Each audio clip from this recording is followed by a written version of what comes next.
Bem, boa tarde a todos. Vamos começar aqui com o nosso webinar. A gente deixou uns 5 minutinhos aí para o pessoal conseguir se conectar. Tá? Nosso webinar sobre a pré-insolvência causada pela crise, como lidar com ela. Meu nome é Eduardo Breguet, sou sócio da área de contencioso e resolução de disputas do Felsberg Advogados. E hoje aqui a gente vai contar com a presença do Dr. Thomas Felsberg, nosso fundador, doutora Fabiana Solano, responsável também pela área de insolvência, recuperação e reestruturação, e Rodrigo Matos, sócio da Álvares Marçal, já que esse webinar é feito em parceria entre o Felsberg e a Álvares Marçal. Então, para abrir, Dr. Thomas, por favor, peço aí uns primeiros minutinhos aí para a gente dar início ao nosso webinar. Muito obrigado, Eduardo. Muito obrigado também a todos os participantes aí desse webinar. Digamos, tradicionalmente, na nossa prática e na área que a gente atua, a gente tem empresas solventes e empresas insolventes. Na pandemia, começou a se cunhar um termo e se identificar um grupo de empresas que a gente poderia chamar de pré-insolventes. Isso é calcado um pouco no direito da Comunidade Europeia, em que uma empresa pré-insolvente é uma empresa que vinha ou muito bem, ou vinha se equilibrando, e depois, como resultado da pandemia, ela se vê com problemas de liquidez e dificuldades de cumprir as obrigações assumidas. Essas empresas, em geral, têm, digamos,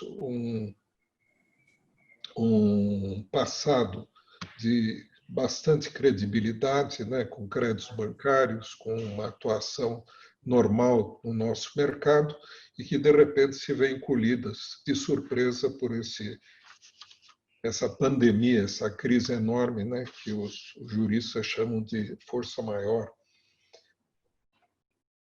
e que dá aso a toda espécie de dificuldades. A questão da pré-insolvência vem sendo tratada na nossa prática jurídica como uma etapa de negociação, ou seja, hoje os credores e os devedores eles sabem que foram colhidos de surpresa, né, por um fato não aguardado e que é necessário sentar-se à mesa sim e negociar, e muitas vezes negociar um pouco no escuro, porque não se sabe quanto tempo vai levar essa pandemia, o que vai acontecer no futuro, qual vai ser o novo normal pós-pandemia. Então, há uma série de dúvidas muito grandes que surgem nessa situação. Mas, como diriam os portugueses, negociar é preciso. Eles diziam navegar é preciso, mas aqui a gente adapta para a nossa área, e negociar é preciso. E muitas vezes essa negociação precisa tomar com um grão de sal, porque, como se diz, é preciso que haja uma confiança recíproca entre, digamos, credores e devedores, no sentido de entender exatamente a extensão do que está havendo e os danos causados especificamente pelo coronavírus. A questão é que, evidentemente, empresas já insolventes ou quase insolventes também são prejudicadas por essa crise, porque muitas vezes é a gota d'água, é aquilo que realmente coloca essas empresas em situação muito periclitante.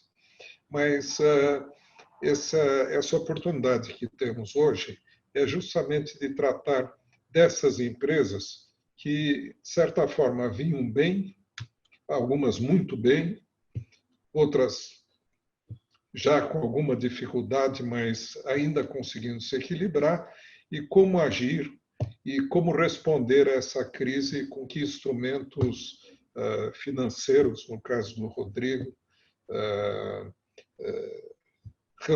de reorganização, de renegociação, e o instrumental jurídico colocado à disposição deles para atender a esse aspecto.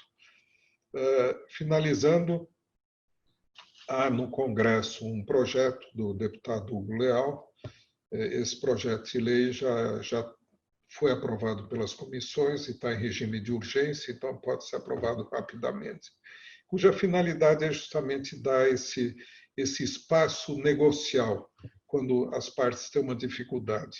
Então, é um espaço negocial de 30 dias, com a possibilidade de ser prorrogado por até mais 90 dias, mas isso aí é só um trailer. Vocês vão conhecer o filme inteiro agora no seminário, e é com prazer e com satisfação e orgulho que eu devolvo a palavra ao Eduardo Perrier. Obrigado, Dr. Thomas, pela introdução. A gente vai fazer um estilo aqui um pouco mais dinâmico, tentar fazer um pouco mais dinâmico. Vou introduzir algumas perguntas e aí a Fabiana e o Rodrigo vão tentando responder aqui para a gente ir tentando digerir esse tema que é tão atual, tão primordial. Quais são as dificuldades enfrentadas pelas empresas por essa crise de Covid-19? Vamos lá. Boa tarde a todos. Dr. Thomas, Fabiana, Eduardo, muito obrigado pelo convite. Sempre bom estar em boa companhia, ainda que para discutir temas espinhosos como esse. Mas a sugestão desse seminário sobre esse tema é muito bem-vinda, porque, na verdade, a gente acaba lendo o jornal e os empresários todos acompanham, né, essa enxurrada de notícias que a gente vive hoje. E, normalmente, o que vai para o jornal são os casos extremos, né? É uma expectativa de aumento de recuperação judicial, de inadimplemento, de desemprego, quais são as medidas do governo. E nesse intervalo, às vezes ficam um pouco esquecidas as companhias que seguem uma vida quase normal, ou vinham bem, como o Dr. Thomas falou, antes da crise, e que, de repente, né, no meio dessa pandemia,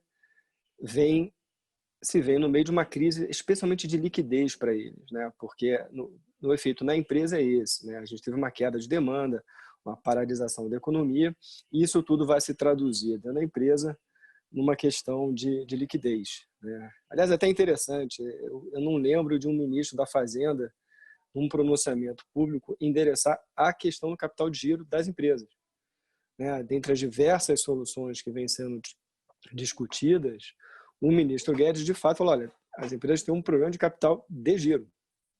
E, em grande parte, é um problema de capital de giro, né? Como é que essas empresas hoje vão honrar suas obrigações? E nesse cenário que é interessante, a gente está falando de empresas gigantes a empresas pequenas, né? Todas, em alguma medida, vão ter esse problema, ou vêm enfrentando, de setores que vão de petróleo e gás, com empresas que perderam 50% de market cap e estão vendo contratos aí sendo estressados e aumento de pressão de custos e folha, etc., até uma rede pequena de papelaria, de padaria, que está sem vender os seus produtos como vendia antes e fica estrangulado. E estão todos unidos por uma questão de liquidez, de falta de liquidez. O caminho normal, que é você acessar os bancos, os FDICs, enfim, os seus fornecedores de crédito, ele, obviamente, num momento como esse, ele fica mais limitado, né? Todo mundo acessando isso ao mesmo tempo. Os bancos têm o dever, aí, porque o dinheiro que é em depósito para essa finalidade não é deles, é dos correntistas. Então, há um aumento da seletividade no crédito, há um aumento da preocupação com as garantias dadas para fins de capital de giro, e isso, na ponta de quem precisa do capital, gera aquela frustração de não conseguir, eventualmente, acessar o crédito, né? Embora a gente deva dizer aqui que, em grande parte do que a gente tem visto, os bancos venham, em geral, concedendo prazo, né? Uma espécie de carência temporária para que tanto eles, bancos, quanto as empresas se reorganizem, né, se finquem o pé novamente no mercado e no mercado à frente, e se tem um pouco mais de clareza do que vem por aí nesse final de pandemia, espero eu, e no pós-Covid aqui no nosso território, né? E é particularmente triste, né, porque a gente vinha de um cenário de recuperação, né? São Paulo já mais acentuado, mas mesmo Rio de Janeiro começando a ter uma melhora. E com essa melhora, muitas companhias, pelo lado positivo, conseguiram alongar suas dívidas, melhorar o perfil das suas dívidas, conseguiram diminuir a exposição, eventualmente, à moeda estrangeira. Por outro lado, fizeram o que um bom empresário otimista faz, expandiram, aumentaram o estoque, assumiram compromissos de CAPEX, compromissos com fornecedores, e, de repente, tem uma puxada de tapete, né, para usar um exemplo. Né, e agora eles têm que se reorganizar nesse cenário. E é frustrante, né, porque você já vinha de uma crise, vinha melhorando, e mergulha em outra crise que não é setorial, não é só dele, é uma crise vai socializada, e mais triste que a gente vê, e mesmo aqui a gente ajuda companhias até que não são necessariamente nossos clientes, um impacto social muito grande, né? Tudo que a gente está vivendo vai ter um impacto social, de desemprego, de desarranjo nas famílias, do pequeno empresário, que é muito triste. Então a gente obviamente espera que isso volte, mas a dificuldade é essa, né, da empresa nesse cenário, é conseguir ter acesso a essa liquidez, conseguir gerar essa liquidez. Acho que mais à frente a gente volta um pouco sobre esse tema, né, em outras oportunidades, mas acho que é tema super pertinente. Devolvo aí a palavra ao Eduardo para a gente tocar daqui o nosso bate-papo. Fabi, quais são as saídas que a gente tem? Recuperação judicial, recuperação extrajudicial, são as únicas soluções? Enxerga de outra forma? O judiciário aguenta esse possível aumento gigantesco de demanda, né? A gente já tem assistido a algumas reportagens, como o próprio Rodrigo colocou, já tem colocado algumas previsões, sobretudo para o segundo semestre, começo do ano que vem, de um aumento muito grande. Será que essas são as únicas soluções que a gente tem no cardápio? Eu acho o seguinte, Eduardo, acho que, primeiro a fala do Rodrigo, para mim, me chama muita atenção, já me lembra uma fala célebre, que acho que é do Tom, que fala que o Brasil não é para principiantes, né? E, de fato, não é. Então, a gente vive um cenário muito desafiador, seja por conta de toda essa confusão que a pandemia está causando, e também esta crise ela tem uma característica que é o ineditismo dela. Então, a gente está falando de uma crise que nós nunca vimos isso na nossa vida, né? Então, isso tem causado um medo muito grande em todo mundo e uma certa paralisação. Então, foi muito engraçado, porque nós que militamos nessa área, né, o que a gente viu? A gente viu que imediatamente a crise afetou drasticamente vários setores, né? Mas, ao mesmo tempo, outros ainda estão sofrendo um efeito deletério, mas vão sofrer. Mas, ao mesmo tempo, quer dizer, nós não estamos agindo, e a gente não vê ainda por parte do legislativo, ou mesmo do judiciário, né, uma agilidade que nós precisaríamos nesse momento, né? Então, nós estamos num momento muito desafiador, que é um momento de hiato, né?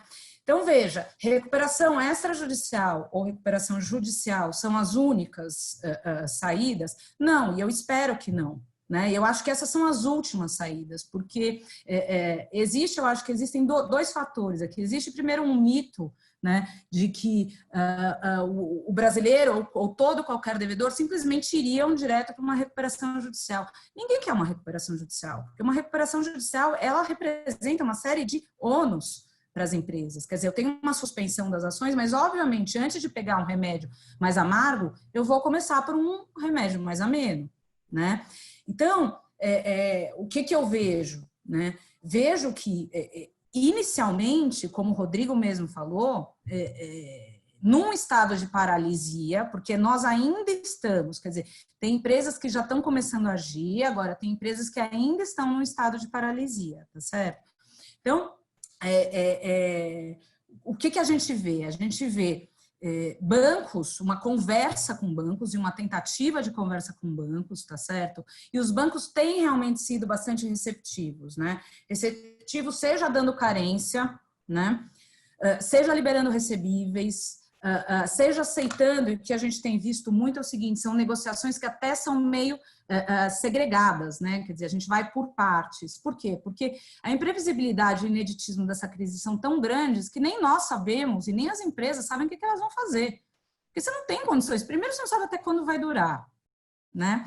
Segundo, quer dizer, as normas, quer dizer, há uma incerteza até do tipo, vai ter lockdown, não vai ter lockdown, uma empresa de varejo, o que vai acontecer? Ela vai poder abrir suas lojas, não vai abrir suas lojas, enfim, até quando isso vai perdurar, né? Então, no meio desse apagão geral, o que nós temos observado, o que eu tenho visto muito, é que há uma primeira tentativa de uma conversa em que as partes, credores e devedores, quer dizer, sentam e tentam, num período de 1 a 3 meses, quer dizer, um standstill, que é aquele compromisso de nação, vamos deixar como está, né? Vamos renegociar de boa fé, e daí para isso, quer dizer, várias coisas vão importar, o histórico da empresa, a boa fé da empresa, a transparência, o fato da empresa ter ou não ter bens para dar em garantia, tá certo? Porque houve uma mudança geral, inclusive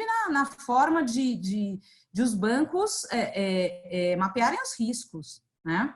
Então, todo mundo tem acesso a esses instrumentos? Não tem, mas fato é que a gente tem contado com uma boa-fé dos bancos, né? Nesse apagão, eu acho que a gente vai entrar ainda nas medidas que estão em andamento, no projeto de lei que está em andamento e tal, mas, quer dizer, no meio desse apagão que nós ainda estamos e onde a gente vê e está dependendo muito de uma boa vontade de ambas as partes, tanto devedores quanto credores, né? O que a gente tem visto são algumas iniciativas. Então, por exemplo, aqui no estado de São Paulo, né, houve um provimento aqui do TJSP, né, que é o Tribunal de Justiça,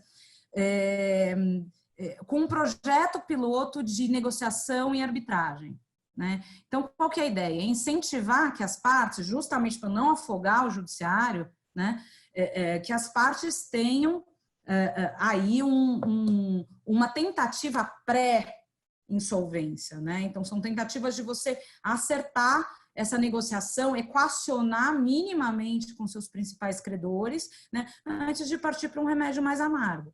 Então, isso tem sido feito, né? Agora, se isso é suficiente, se não é suficiente, tem para mim que não, né? Eu acho que é um primeiro passo, que a gente ainda depende muito da boa-fé, das partes, da boa-fé e da boa vontade, não é nem boa-fé, porque boa-fé eu parto do pressuposto que todo mundo tem, mas eu acho que é da boa vontade mesmo, das pessoas que estão negociando, tá certo?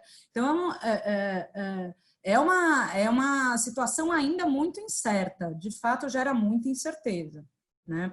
Se o judiciário vai dar conta ou não vai dar conta, me parece que, na verdade, não é só a mim, né? Boa parte não só dos players, mas isso está sendo noticiado amplamente na mídia, né?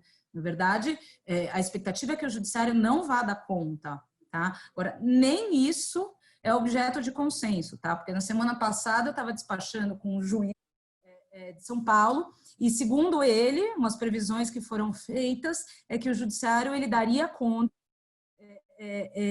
da enxurrada de ações. Eu não sei como, realmente eu não sei como, porque o que eu vejo aqui é um judiciário que já está bastante afetado pela demanda atual, né? Então, a expectativa é que, como essa crise vai realmente estar vindo numa enxurrada, é que não tenha. Hoje, saiu um artigo muito interessante do Dr. Paulo Furtado na Folha de São Paulo, onde ele diz que realmente esse apagão do judiciário, como o próprio Thomas chamou isso, né? Esse afogamento do judiciário é um problema muito sério, difícil de ser controlado. Mas, a ver, coisas ainda, e muitas coisas acredito que ainda estão para acontecer, né? Não, perfeito. Matos, Rodrigo, vamos lá. E que medidas de turnaround as empresas podem tomar já de saída agora, né, nessa situação já em pré-insolvência?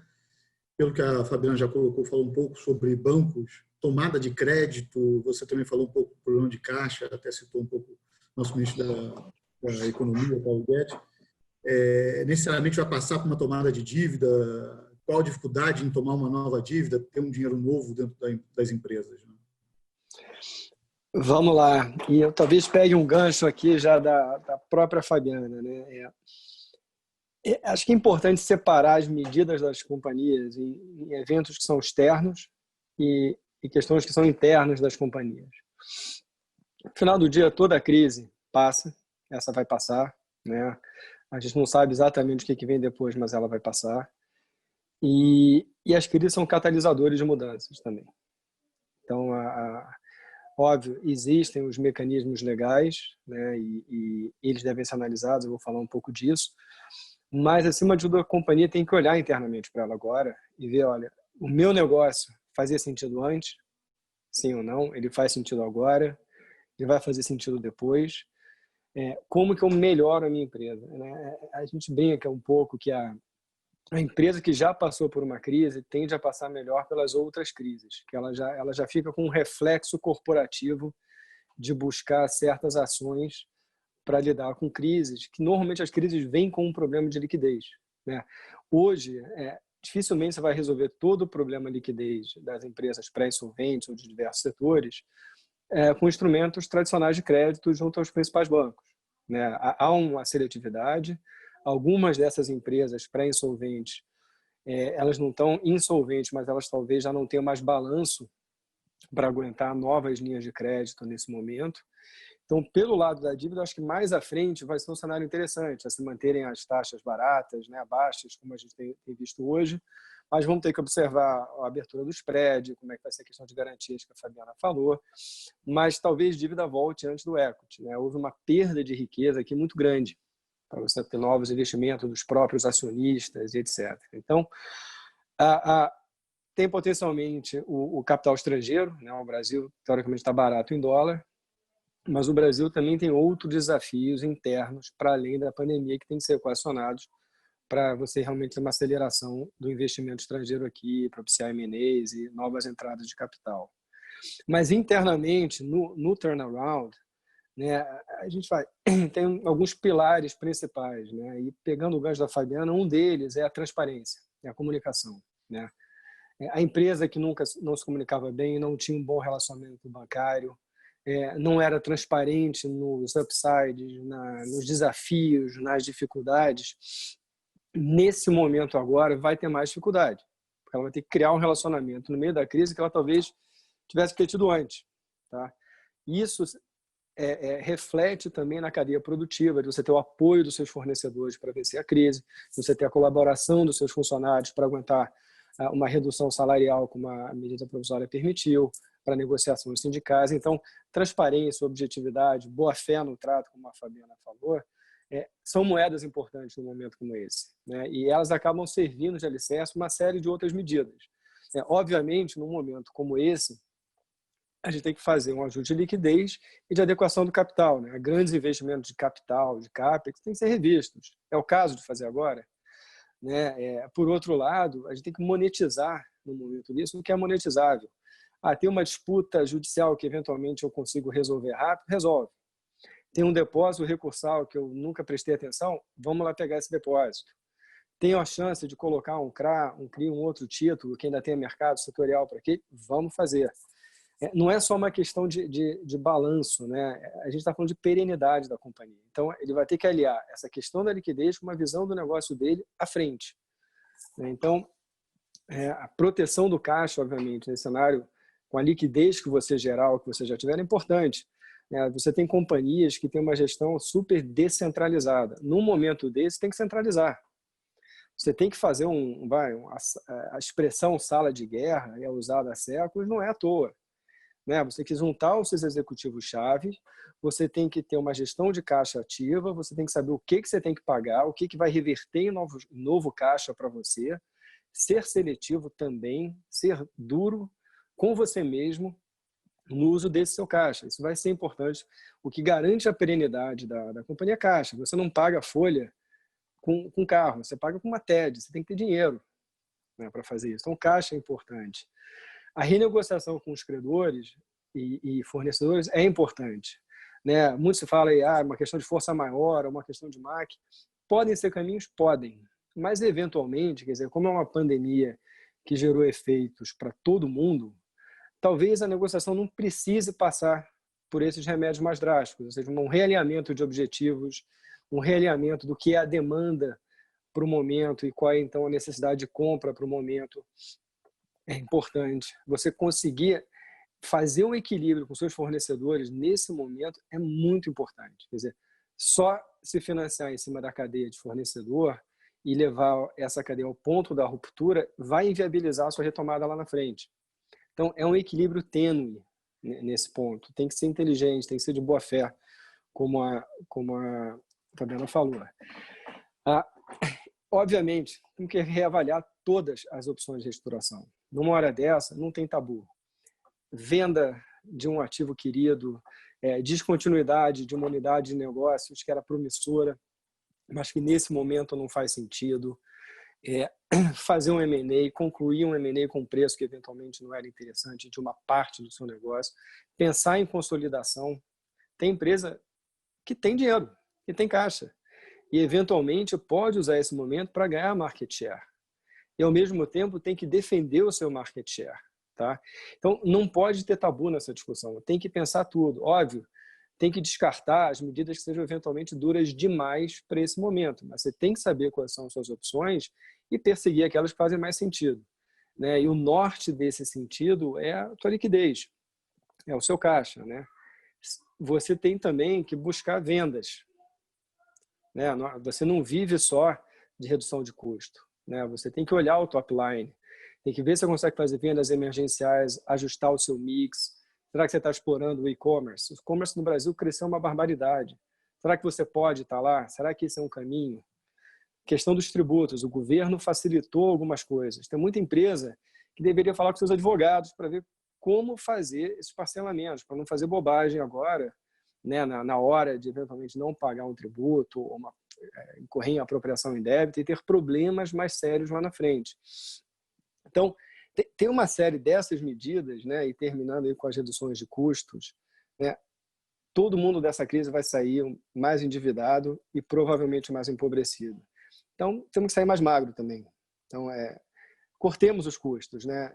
O governo nos permitiu uma série de reduções temporárias, folha, parcelamento de tributo, postergação de tributo, mas a gente tem que olhar para dentro de casa e ver o que pode ser permanente, porque aí lá na frente você captura uma eventual retomada com mais margem, com mais caixa. Então, não dá, o recado não dá só para esperar a solução vir de fora, né? É um momento de cada empresário olhar internamente, ver essas alternativas de turnaround internas, com a ajuda de um assessor ou internamente, e promovê-las, e implementá-las, né? Esse é o momento é um catalisador. Aproveitem para fazer as mudanças, que agora é a hora.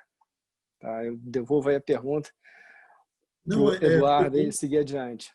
Foi bom porque, captando um pouquinho do que você e a Fabiana falaram, passa muito pela parte de negociação, né? Há um tempo atrás, eu tive o prazer de escrever com o meu sócio, Marco Lutz, também na área de contencioso, resolução de disputas, um pouquinho se a crise, né, esse Covid-19 não seria o despertar da mediação.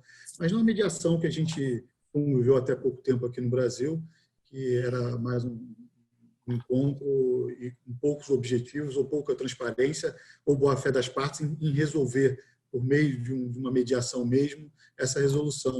Vocês falando um pouquinho, a gente entende que pode ser o sinal, seja em situações um pouco como os bancos, né? Esse próprio standstill de 30 a 90 dias, ele vai passar um pouco, é um tipo de mediação sem um mediador, né? Ela pode ser feita com ou sem, né? E com os fornecedores ou com outras relações contratuais que você tenha, né? Achei bem interessante esses pontos que vocês levantaram, porque convergiram para isso. Queria escutar um pouquinho de cada um, não sei se começa o Fabi, falando um pouquinho se essa é a saída, você até citou um pouco do provimento do TJ de São Paulo. Eu, particularmente, espero que não seja um repeteco que a gente via nas antigas audiências preliminares ou as audiências de conciliação. Realmente tem que caminhar um pouco mais próximo do que é aquela cultura anglo-saxã da mediação. Olha, eu acho o seguinte, eu gosto muito da mediação, acho que nós não temos e até agora não desenvolvemos essa cultura e já vi isso funcionar maravilhosamente bem. Vi mediações reais acontecendo nos Estados Unidos, participei de algumas e acho que funciona muito. Aqui, realmente, nós não temos ainda essa cultura, né? Mas eu acho que realmente... E tem uma outra coisa, sabe, Eduardo? Realmente, o que milita a favor da mediação nessa conjuntura atual é, de novo, o ineditismo da crise. Porque nós nunca passamos por isso. E a crise, ela tem uma das características dela é que ela é geral, né? Então, ela pegou todo mundo. Então, para isso, eu acho que o ambiente para a mediação tende a crescer, tá? A vontade das partes, né, de negociarem, de se submeterem a uma mediação, tende a crescer. O que eu não gosto da mediação? Não gosto da mediação porque ela por si só, quer dizer, se não for, se não caminhar junto com outras medidas, ela não barra ações de credores mais afoitos. Então, por que é que a gente tem, vamos lembrar de novo, qual é o cerne de uma recuperação judicial? Por que uma recuperação judicial existe, né? Justamente para impedir aquilo que a gente chama da corrida dos credores, que é o stalking horse. Né? Então, o que adianta eu estar numa mediação se eu não tenho nenhuma suspensão de ações e, de repente, aquilo sai do prumo e, de repente, da onde é que eu vou parar? Não é? Então, isso, para mim, é um downside da mediação. Né? Ao mesmo tempo que você entrando numa mediação, e o que eu vejo é isso, né? Hoje, existe uma boa vontade, credores e devedores, de se submeter, de conversar, tá certo? Os credores estão dispostos a conversar. Então, isso já é um sinal maravilhoso. Agora, até a página 2 é o que nós estamos vendo. Por quê? Porque os bancos estão muito abertos, né? E os credores também, verdade seja dita, ambas as partes estão muito abertas para uma renegociação agora escalonada, é o que eu tenho visto mais. Né? Então, os bancos estão, ok, eu dou, sei lá, estou chutando aqui, né? Mas 3 meses de carência, eu solto os seus recebíveis, tal, agora depois volta tudo, né? Não vai voltar tudo, né? Porque nem eu sei, se eu sou uma empresa de varejo, né? Eu não tenho uma plataforma online, o meu faturamento que estava aqui, chegou a crise e passou para zero. Então, não sei o que eu vou poder te propor, né? Então, isso também é uma dificuldade para mediação agora. Então, o que eu acho que é muito interessante é que a gente ainda está no momento de buscar um respiro, né? Mas acho que a gente ainda não chegou num momento de uma renegociação definitiva para agora, né? A gente precisa ter um pouquinho mais de tempo, entender um pouquinho mais como é que vai ser esse cronograma e como é que o mundo vai voltar, né? Então, gosto, mas vejo com ressalvas. O que você acha, Rodrigo? Olha, Fabiana e Eduardo, eu particularmente sou entusiasta da mediação, tá? E entusiasta de negociação em grande parte do nosso trabalho aqui na Álvares é negocial no final do dia. E o que é interessante, né, num momento como esse e olhando para frente, é definir o que você quer obter na mediação, né? O que o cliente quer, o que ele realmente precisa. Fazer uma mediação enorme só para pedir prazo ou para pedir um crédito ou um aporte que não são condizentes com a sua operação, não são condizentes com o seu balanço, não fazem sentido setorial, né? Digamos que, vou exagerar aqui, que eu tivesse uma fábrica de máquina de costura, né? Daquelas que as avós tinham em casa. Ninguém vai aportar um dinheiro enorme para fazer isso agora. Não sei que vire moda de novo, mas eu perdi, se virou. Mas eu acho que um dos desafios, né, da mediação ou da negociação, e nesse sentido eu acho que a mediação ajuda, é definir o que é viável, né? É ser bem pragmático. O que eu preciso nesse momento, o que é razoável eu esperar conseguir nessa negociação, porque as duas pontas estão sofrendo. Né? Por mais que você olhe, o banco é enorme ou eventualmente um fornecedor é muito grande, são várias frentes que esse credor também eventualmente está lidando. Então, tem que ser razoável, tem que entender o que é pragmático. E mais, você vai para uma negociação dessa, você tem que, de preferência, ter feito o seu dever de casa para saber, olha, como é que era o meu negócio pré-Covid, como é que ele está se comportando durante a pandemia com as questões de lockdown, quarentena, com restrições, e como é que vai ser depois. E os seus pedidos, eles têm que se ajustar para a sua nova realidade, né? Eu ouço muito, quando a gente voltar à normalidade. Eu não sei que normalidade vai ser essa. Espero que seja a mesma. Espero que seja tão boa quanto. Mas eu não sei se vai ser. E quando a gente desenha cenários, e que é parte do comitê de guerra fazer os cenários, né, tem que ter as expectativas baixas em alguns aspectos, mas entender, olha, pode ser ruim. Se for ruim, o que eu preciso para esse momento ruim? E, eventualmente, estar disposto a compartilhar eventuais ganhos, acelerar o pagamento da dívida, se for possível, ter eventos de liquidez, se for possível, fidelizar as compras com determinados fornecedores, se for possível, e ter muito claro também o que você eventualmente fez de errado durante a sua atuação empresarial, para que nessa negociação isso seja endereçado, para que você não carregue isso adiante. E esse eu acho que é um papel importante do mediador, né? Muita gente vê o mediador como o cara que vai ajudar você a sair um de 100, um de 0 para chegar a 50%. E não é, né? Eu fiz mediações onde o mediador foi duríssimo comigo. Olha, essas pretensões não fazem sentido, isso aqui não vai funcionar, você já pensou sobre esse ângulo, ou esse ângulo não funciona para o outro lado. E são importantes essas intervenções, o mediador realmente que conheça o assunto, que conheça o setor, que seja pragmático e que leve as partes não a fazer uma composição pura e simples de você perde um pouco, eu perco um pouco e a gente segue. Decisão eventualmente. Exatamente. O que a gente tem que construir aqui é uma ponte para o pós-Covid. Então, vai lá, Fabiana. É uma pergunta para você. Sim, mas quando a gente está nesse cenário de insegurança, você acha que a gente começar um processo de mediação agora funcionaria? Porque eu tenho minhas dúvidas a respeito. Fabiana, vamos lá. Eu acho que o processo de mediação, ele não vai te gerar talvez o que você precise. Vai de hoje para amanhã, que é liquidez de dinheiro no seu caixa. Uhum. Tá? Eu acho que o processo de mediação ele vai ser importante, o processo negocial. Acho que o projeto não usa o termo mediação, mas no final do dia poderia ser. Sim. É que você vai chegar em algum momento com um estoque de problemas. Você vai chegar num momento com um estoque de atrasados, com passivo acumulado com fornecedor, passivo acumulado com banco, necessidade de reescalonar, problema eventualmente... Veja, você pode ter problema com o sindicato. Sim. Né? E eu acho que a mediação vai ser importante para endereçar esse passivo. Você também, quando acabar a pandemia, né, não vai ter um dia, olha, hoje, dia 30 do mês tal, acabou a pandemia, voltemos à vida normal, está aqui um cheque para todo mundo honrar com as suas obrigações acumuladas. Isso não vai acontecer.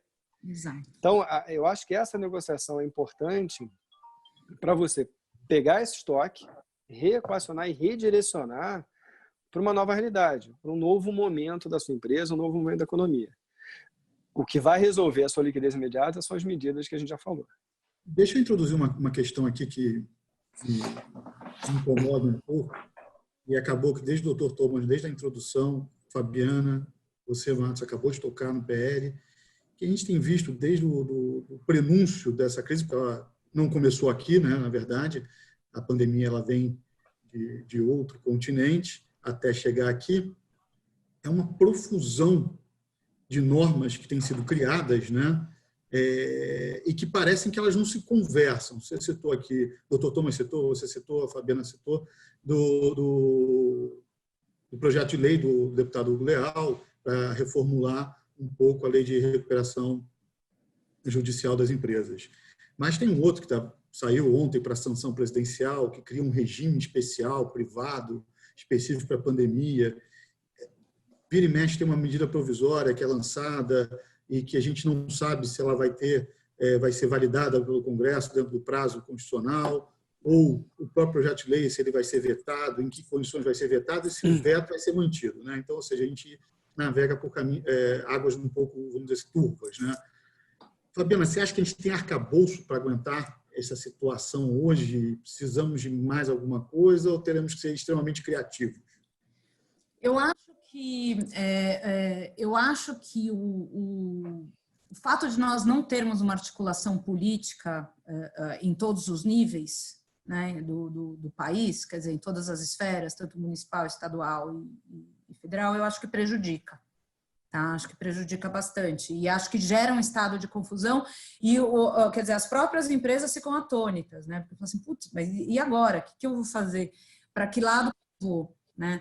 Mas, de todo jeito, o fato é que a gente viu que em várias esferas, por exemplo, houve um socorro e um certo alívio aí na esfera trabalhista, houve um certo alívio na esfera tributária, Mas o fato é que na esfera civil, ou seja, das relações privadas, pouco tem sido feito, muito pouco tem sido feito. Então, de fato, nós ainda não tivemos esse socorro. E o que está acontecendo, eu acho que se soma não só a essa, digamos assim, sobreposição e superposição de normas. Nós temos a ausência de normas e nós temos uma substituição desta ausência de normas pelo judiciário. E o judiciário, isso também é um complicômetro, porque o judiciário, o que a gente tem? A gente tem posições que são muito díspares, né? Então, a gente tem, por exemplo, você vê uma miríade de decisões aí pós-Covid, em geral fora de São Paulo, você vê juízes olhando com mais cuidado e, às vezes, concedendo uma moratória para devedores, revisando contratos, entrando com ações revisionais, né, que seria como disse o Thomas lá no começo, essa é um caso típico, que eu nunca tinha visto na minha vida, sinceramente, desde que eu me formei ontem, né? Eu nunca tinha visto um caso de força maior. E, de fato, esse é um, né? A gente sempre tenta entrar com uma, né, ou algumas vezes quem faz contencioso, alguma vez já deve ter tentado entrar com uma arguição aí de força maior e nunca colava, né? Por quê? Porque é risco do negócio e tal, e não tem que colar mesmo, porque, na verdade, é extremamente atípica e excepcional, né? Nós estamos vivendo uma situação atípica e excepcional. O problema é que nem todo o judiciário está disposto a reconhecer a questão da força maior, e eu entendo, porque o medo do apagão e o medo de ficar todo mundo super cheio de ações e não dar conta do corpo também é grande. Mas isso causa uma paralisação, e essa paralisação que eu estava dizendo, né? Então, existem desarticulações nos níveis legislativos e existe uma desarticulação que ainda existe no judiciário e não tem como também, porque o judiciário não é legislativo. Então, enquanto não vier o legislador com o poder da caneta, de fato, a gente vai continuar nessa situação complicada. Acho que a gente não escape, a gente precisa ter esse projeto de lei aprovado. Eu sou a favor dele, acho que a gente ainda vai entrar nele, não vou me adiantar aqui, mas eu sou a favor dele. Eu acho que ele é urgente e cada vez mais urgente. Se eu puder até, Eduardo, desculpa, só pegar um gancho aqui da Fabiana. Tem dois aspectos interessantes, né? Primeiro, é uma enxurrada de informações e de projetos legislativos, medidas do governo. Eu vi um estudo, acho que foi da FEComércio, tem uma parcela grande do empresariado que não conhece as medidas, simplesmente não conseguiu acompanhar e entender. Tem uma parcela que acompanhou e não entendeu, e algumas delas eu não entendi. E tem uma parcela, não, entendi, estou up to date aqui e vai fazendo. Mas eu volto ao meu ponto, quer dizer, uma série de medidas virão do governo, sim. Mas uma série de medidas podem e devem ser feitas por cada uma das companhias, independentemente do governo. O governo, eventualmente, vai ter que se acertar numa alocação de risco, né, para esses créditos mais complicados, de uma divisão de risco entre o Tesouro e o setor bancário de crédito usual, privado, para ver como é que vai se dar essa divisão de risco. Isso demora. Agora, a companhia, cada dia que passa, ela chega mais perto do pagamento da folha, do pagamento do fornecedor, do pagamento do aluguel. Então, ela não pode ficar inteiramente dependente disso. E um segundo aspecto, que quando a gente inova no legislativo ou no judiciário, para esse fim, acho que também funciona a comparação, você às vezes tem uma solução de curto prazo, vamos fazer isso daqui para esse momento, mas eventualmente os efeitos disso a médio e longo prazo podem ser muito ruins para o crédito. A gente não pode ter medidas agora, sejam legislativas, sejam elas do judiciário, que já depois de amanhã, quando essa pandemia começar a terminar, você gera um tal grau de insegurança jurídica que as relações privadas comecem a balançar por conta dela. Eu hoje passei a manhã heroicamente definindo que, para um caso onde eu estava, não era força maior. E a outra parte convenceu que, de fato, naquela relação privada, não era força maior, não é MAC, a gente ia ter que buscar um outro caminho para rebalancear a relação entre aquela empresa e o seu fornecedor, um fornecedor muito importante. Então, eu acho que não tem panaceia, como ainda não acharam a panaceia, né, o Tamiflu do Covid, eu acho que também não vai ter uma bala de prata legislativa que vai resolver. Eu acho que vai ser a combinação dessas várias medidas, e especialmente da proatividade do empresário em fazer o dever de casa, que vão dar o caminho para sair daqui. Geralmente, a solução simples para o problema complexo tende a dar errado, né? Agora, mas tão importante quanto todas as medidas que a gente discutiu, tudo isso daí, eu acho que é o timing, né? Tem uma hora para isso acontecer. O cavalo está passando encilhado. Ou você monta nele, ou ele passa, você perde a oportunidade, ou ela se torna um pouco mais difícil, e aí aquilo que é pré-insolvente passa a se tornar, de repente, uma empresa insolvente, tem que se socorrer do remédio amargo, né? Esse timing, como é que é isso? Fabiana, quer eu ou vou eu? Vai você aí, depois eu entro. O timing é 2 meses atrás, né? Anteontem sempre, ontem. A velocidade é importante. E essa crise é uma coisa curiosa, né? Ela não é tão repentina, né? Algumas empresas, alguns clientes, algumas empresas fizeram movimentos de proteção quando viram a onda vindo, né? Você começou a ter os efeitos dessa pandemia e os efeitos na economia do lockdown ou da quarentena, em graus variados que foram acontecendo na Ásia, na Europa. Então, antes de desespero bater para muita gente, algumas empresas fizeram movimentos acertados, empresas grandes, inclusive, sacaram suas linhas de crédito disponíveis, encerraram litígios a tempo, monetizaram os ativos, interromperam ordens de compra, outras se programaram para continuar com obras, né, garantindo a segurança dos seus empregados. Então, dito isso, quer dizer, se algumas dessas medidas vierem depois, é uma coisa meio incongruente, né? Quer dizer, se vier uma medida de crédito facilitada daqui a 3 meses, né? Tem um estudo aqui acho que é da Firjan, da Fecomer, que diz que mais de 60% de determinados estabelecimentos no Rio de Janeiro não voltam. Óbvio, num momento como esse, você tem estou tentando achar uma palavra aqui elegante para falar, mas você tem uma limpeza grande também dos agentes econômicos, né? Você tem uma peneira, né, dos agentes econômicos. Você vai ver consolidação, você vai ver empresa fechando. É um movimento de catalisador. Então, se essas medidas demorarem muito, elas ficam inúteis, né? Elas vão virar um exercício acadêmico.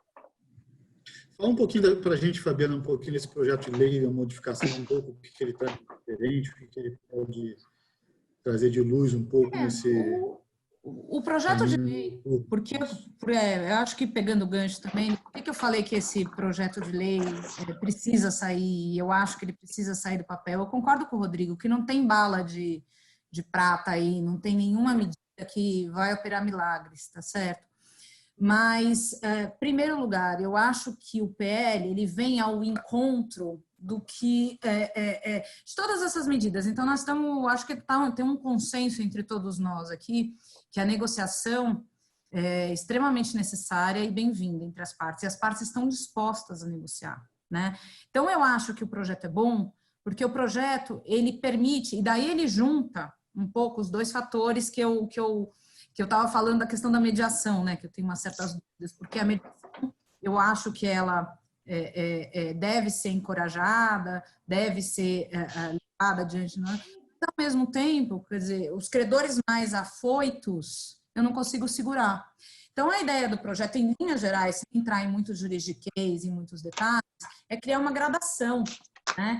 Então, o que eles fazem? O primeiro é dar uma moratória, né? Ele dá uma suspensão, moratória que eu digo assim, não é uma moratória, vamos lá. Ele suspende por 30 dias as ações contra os devedores. Então, durante esses 30 dias, o devedor ele já teria, quer dizer, um fôlego e uma tranquilidade para conseguir negociar. Porque também, quando você está com tudo suspenso e tudo aquietado, você vai para um outro ânimo para a mesa de negociação, certo? Depois, não dando certo ou não se chegando a um acordo em 30 dias, né, ainda é dada uma oportunidade para o devedor para ele fazer uma negociação preventiva, né? Essa negociação preventiva, e daí o PL, eu acho que ainda existem algumas divergências entre as partes, mas o projeto de lei, ele não prevê a figura do mediador. De fato, ele não prevê. Ele diz que as partes vão ter que se virar para negociar isso fora. Mas aí eu acho, e eu gosto da atuação de um mediador, porque eu acho que um mediador profissional, como o Rodrigo colocou, quer dizer, é outra história. O mediador, ele entende do negócio, o mediador não é uma simples questão de dividir perdas ou dividir ganhos, cada um leva de lá que eu levo daqui, não é isso, né? É um mediador que conhece a causa, conhece a lei, conhece as consequências e tem condições de realmente as partes numa real, trazer as partes para o chão, digamos assim. Mas tudo bem. Daí tem essa fase o projeto prevê essa fase de negociação preventiva, né? Que pode durar até 90 dias, tá? Com a suspensão das ações. Não dando certo essa fase de negociação preventiva, daí sim o devedor ele poderia se socorrer a uma RJ ou a uma recuperação judicial ou a uma recuperação extrajudicial, tá? E pelas regras atuais, porque uma coisa que foi interessante é que, assim, existe um projeto, para quem não é da área, né, existe um projeto, ou projetos de alteração da lei de recuperação judiciais e falências em trâmite há bastante tempo, né? E o deputado Hugo Leal, inclusive, tem um projeto que é muito mais completo. A ideia, diante dessa crise que nos pegou a todos, né, de surpresa, ele segregou. E daí a gente está prevendo agora medidas que são emergenciais para esse período do Covid. Tanto que é um PL, é uma lei que seria provisória até 31 de dezembro, até o fim da calamidade. Daí qualquer devedor pode acessar isso desde que ele comprove que teve uma diminuição de 30% do faturamento dele, né? Então, eu gosto disso e eu acho que há muitas críticas, tá? Muitas críticas porque dizem que, mas todo mundo vai fazer o uso disso e vai ser uma moratória geral, né, credores tentando devedores que já estavam numa crise, que já estavam com problemas lá atrás e vão se aproveitar agora do Covid e das normas do PL para simplesmente não pagar ninguém. E eu discordo disso. Eu discordo porque eu acho que a lei e o sistema jurídico hoje, ele já tem medidas para coibir esse tipo de abuso, tá certo? E depois, do jeito que o PL acabou saindo, eu não sei se vai ser aprovado desse jeito, mas na última versão, quer dizer, já existem uma série de medidas para tentar coibir aquele dito oportunismo de devedores, tá certo? Então, a ideia não é pegar o PL e corrigir a vida inteira da pessoa ou da empresa, etc. e tal, não. Né? Quer dizer, são aquelas dívidas, suspendem, por exemplo, estão sujeitos à suspensão aquelas dívidas vencidas, de obrigações vencidas a partir de 20 do 30, foi o período lá de calamidade pública, quando tudo começou.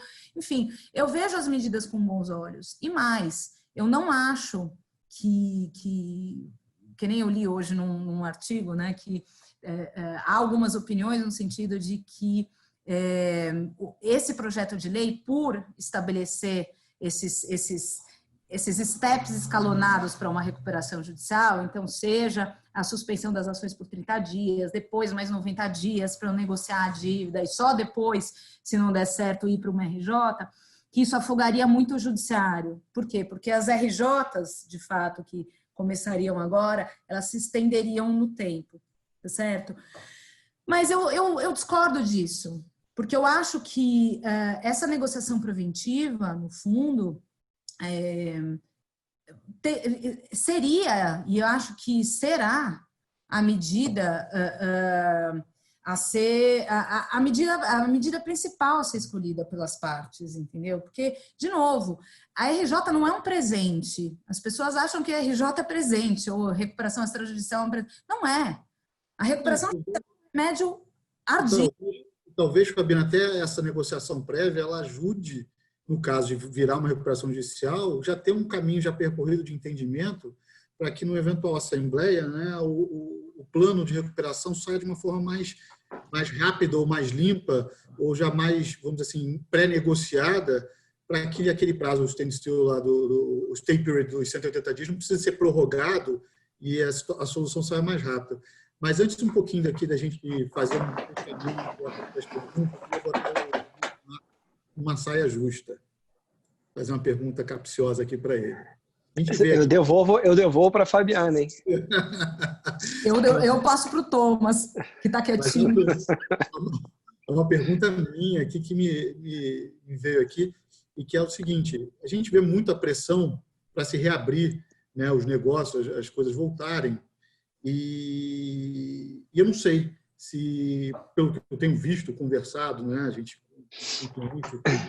simplesmente voltar vai ser aquela solução que todo mundo acha que vai ser, né? Será que vai ser realmente aquilo que se imagina, né? Ou seja, vai reabrir e a gente vai voltar como se a gente estivesse antes do dia 16 de março? Eu tenho minhas dúvidas, eu queria escutar um pouquinho de você e por isso te botando essa saia justa. Como a Fabiana me tratou bem, mesmo em negociações difíceis, eu vou tentar responder aqui antes de devolver para ela. Mas só uma parte, né, sobre a questão dos prazos negociais. Acho que o cuidado sempre óbvio, a lei tem lá medidas para coibir abusos, mas sem pensar só nos abusos. Tem aquela piadinha, né, não sei quem disse, mas que em uma semana de regime eu perdi 7 dias. Então, quem for usar esse mecanismo e buscar se beneficiar, saiba o que quer. Faça seu trabalho em casa.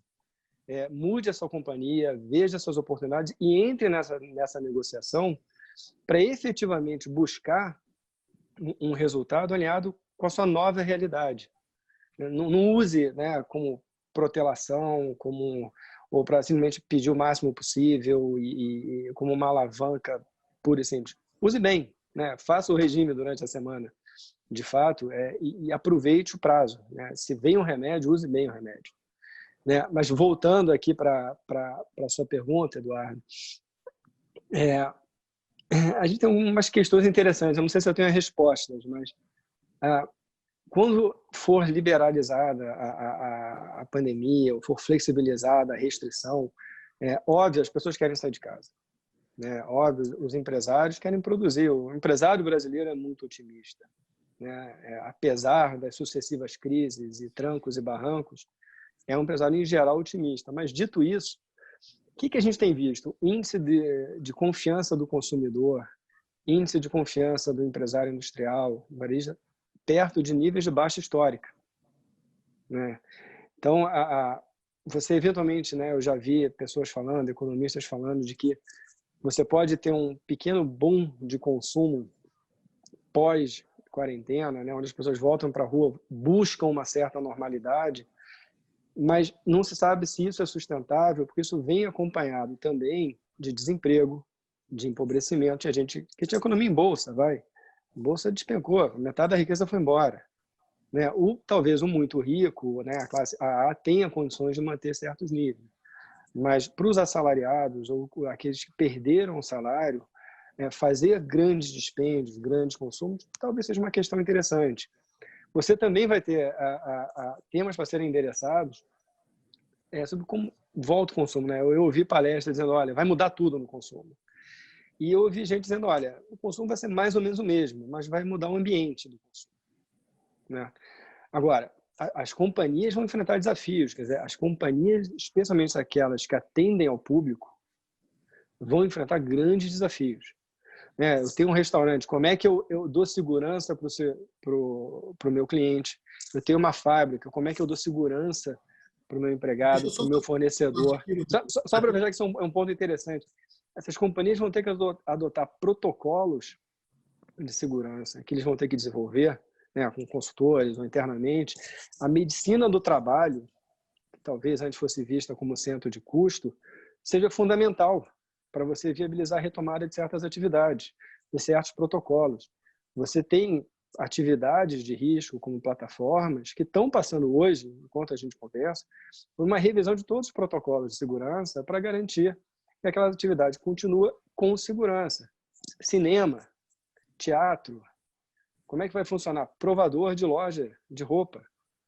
Você tem desafios como esse que vão ser equacionados, e aí eu confio na engenhosidade também do empresariado em vir com novas soluções e soluções criativas para isso. Mas eu diria que eu ainda tenho mais questões do que respostas, mas eu tenho um certo otimismo de que as coisas passam.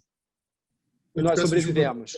Não, te peço desculpa porque chegou aqui uma participação do Rodrigo Tedinho aqui falando com a gente, e ele colocou exatamente aqui, a experiência tem mostrado que não, em todo o mundo, o número de pessoas que efetivamente retornou foi infinitamente menor do que esperado pelos governos.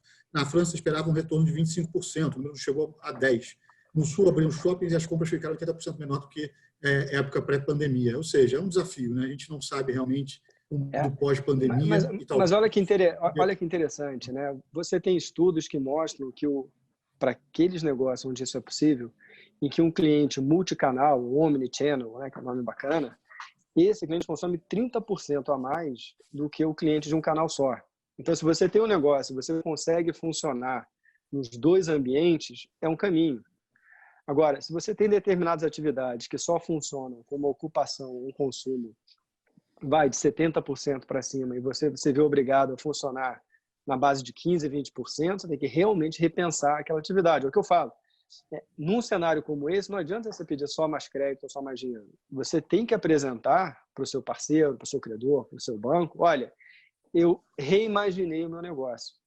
Eu vou conseguir sobreviver, eu vou ter perenidade e continuidade nesse cenário, nessas condições, e o apoio que eu preciso de você é aqui, é pontual, é esse caixa, é esse crédito, é esse prazo, para poder seguir adiante. Legal, vou pegar esse teu gancho que você abriu agora e vou fazer para a gente encerrar, aí a gente, não sei se começa com você, depois o Fabiano encerra com o Dr. Thomas, para ele fazer um fechado. Vou pegar exatamente esse gancho que você colocou, que é um pouco do dever de casa, né? Que lições ficam, vamos dizer, essa pandemia até a data de hoje, né? Porque amanhã pode ser algo diferente. Então, exercício de futurologia é algo que, para mim, é muito difícil de ser feito, né? Mas, para a gente encerrar um pouquinho, abrir espaço para as perguntas que já estão chegando, a gente entender um pouquinho que lições ficam para que esse empresariado, essas empresas pré-insolventes possam agora caminhar de uma forma, vamos dizer assim, um terreno menos pantanoso que a gente já está vivendo. Fabiano ou eu? Vai você. Vai lá, Fabiano. Então, vamos lá. Eu acho que a lição que fica, em grande parte, primeiro, eu gosto de falar isso, né? E eu falo isso com os meus clientes, né? Se o tempo é professor, essa crise vai passar como as outras passaram. Então, a situação, às vezes, é, de fato, desesperadora, mas não devemos nos desesperar. Tem trabalho para ser feito, ainda que as decisões que venham desse dever de casa, como você falou, sejam duríssimas e que tenham que ser tomadas, e às vezes você tem que tomar decisão dura mesmo, é o que você tem para aquele momento. Mas eu acho que se uma lição fica, que eu acho que é importante para as companhias, uma manutenção de certo sentimento de crise. Até um certo ponto ele é saudável. Você ter eternamente na sua companhia uma preocupação com custo, com eficiência, com produtividade, entender se aquele teu produto tem margem de contribuição positiva, se ele realmente ajuda para o seu negócio, entender o seu mix, entender as novas tecnologias, ficar sempre atento, não se acomodar. Quer dizer, as companhias que fizeram isso, que adotaram, e ser rápido, e que adotaram essas medidas no timing correto, são as medidas são as companhias que têm a ganhar no pós-crise. Né? Você não tem a dúvida, né?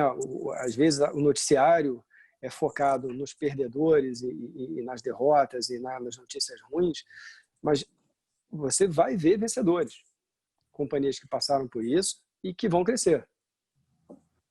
Desculpa, Fabiana, você queria uma parte aqui. Não, pegando esse gancho, Rodrigo, eu vi aqui, eu estou até com esse dado aqui, eu não sei se é verdadeiro ou não, mas assim, me choca demais e acho muito representativo do momento que a gente está, né? Que o Zoom hoje, a plataforma Zoom, vale mais do que as 7 maiores companhias aéreas do mundo. Eu vi isso aí também. Eu não sei se é verdadeiro ou não, mas é muito representativo do que está acontecendo. E eu acho que, em termos de lição, e isso já era uma coisa que eu vim observando há muito tempo, desde que eu comecei a mexer com insolvência, eu acho que o empresário brasileiro, ele muitas vezes tem uma característica que é uma certa insistência naquilo, uma certa do que está acontecendo. Então, eu acho que essa crise, ela traz para a gente uma lição que é muito desafiadora para todos nós, inclusive nós, né? Porque nem nós sabemos como nós voltaremos. Eu não sei se eu vou voltar ao escritório na região lá da Faria Lima todos os dias. Ninguém sabe. Breaking news para o Dr. Thomas aí, hein? Eu acho que ele está na mesma dúvida. Mas o meu ponto é o seguinte, eu acho que no cenário atual e o mundo de hoje, ele existe uma característica de todos nós, que é agilidade, é transformação. Nós estamos em constante transformação. E nós não podemos fechar os olhos, porque a transformação passa assim. Então, às vezes, quer dizer, num cenário desesperadora dessas, quer dizer, você tem uma mudança de forças em que um Zoom, uma plataforma online, vale mais do que companhias aéreas. Quer dizer, isso para mim é muito simbólico. Então, o recado que fica, a lição que fica é agilidade e não se apaixonarem pelo negócio, porque às vezes os empresários se apaixonam pelos negócios e tem uma certa dificuldade de alterar a tempo o prumo e o rumo, né, para onde você está indo. Doutor Thomas, quer finalizar aí um pouquinho dessas lições, para a gente abrir para as perguntas, que já chegaram algumas aqui, e aí eu vou começando a distribuir. Olha, tantas coisas foram levantadas que eu acho que levaria um tempão para tentar resumir tudo aquilo que foi dito.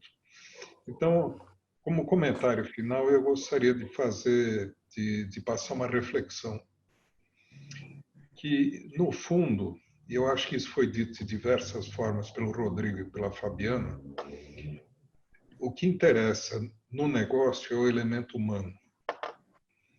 E o elemento humano, digamos, quando ele estiver unido e estiver bem organizado, ele permite a reinvenção da atuação pessoal das pessoas, a reinvenção do negócio e o reposicionamento. Então, no momento em que as coisas estão meio em fluxo, o grande capital que uma empresa pode ter não é tanto aquela máquina, aquele ativo fixo, aquela situação, mas é o grupo de pessoas coordenado e atuando de forma sincronizada para atingir determinados objetivos. Então, o ponto de partida, só trazendo uma reflexão, que uma coisa que eu aprendi nessa área de renegociações e recuperações é que não há nenhum caso parecido com o outro, cada caso é único.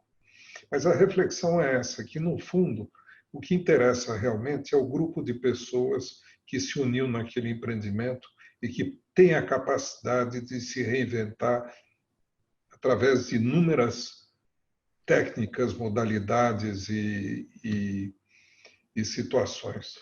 Então, fica aqui essa reflexão, que evidentemente não há de servir para todas as situações, e há situações realmente complicadas, em que é necessário realmente se modelar uma solução adequada para cada caso que venha a surgir. Mas é isso. Excelente. Então, vou abrir aqui para algumas perguntas já. Vou começar com você, Marcos. Já que a gente estava falando um pouco sobre o crédito, né, e a tomada de crédito, que não vai ser fácil, você falou um pouco sobre balanço, né, a dificuldade de se tomar esse crédito, e hoje, na verdade, a gente encontra um pouco um mercado mais concentrado, você tem alguns poucos agentes, alguns poucos players que concentram a maior parte do dinheiro, né, para distribuir. E aí veio uma pergunta do André Ávila, é o seguinte: não seria o caso do Estado induzir a não concentração do crédito e criar mecanismos para atrair outros players para o financiamento? E já ajudando aqui um pouco, a gente teve algumas iniciativas aí do BNDES em criar FDICs aí, né? Pergunta boa essa. Vamos lá. Primeiro, parte da concentração já existe, é um fato. Né? Eu não vejo o governo, eu não vejo sentido em desmembrar banco, esse tipo de coisa. Né? Acho que não faz sentido de pensar em coisas nesse momento, com essa gravidade, né? A gente tem, graças a Deus, para esse momento. Graças a Deus é típico de brasileiro, né? Porque não deveríamos depender de Deus para lidar com essas coisas agora. Mas, enfim, a gente não teve, né? E não há indícios de que a gente esteja tendo uma crise bancária.